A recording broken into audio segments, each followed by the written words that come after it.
มาทุกคนมาเบิ่งไข่กระถางมาหาขวดไข่กระถางเนาะนี่มันจะไข่อยู่นี่อันนี้มันหอยหางของมันจะมีหอยตีนนำไข่อยู่นี่ในร้อนเนี่ยขวดมึงก่อน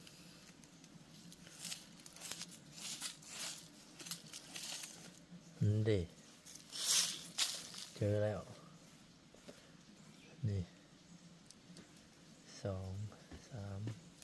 4โอ้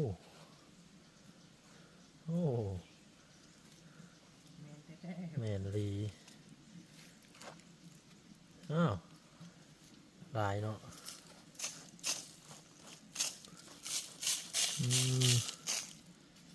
2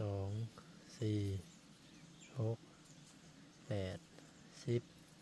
12 14 16 17หน่วย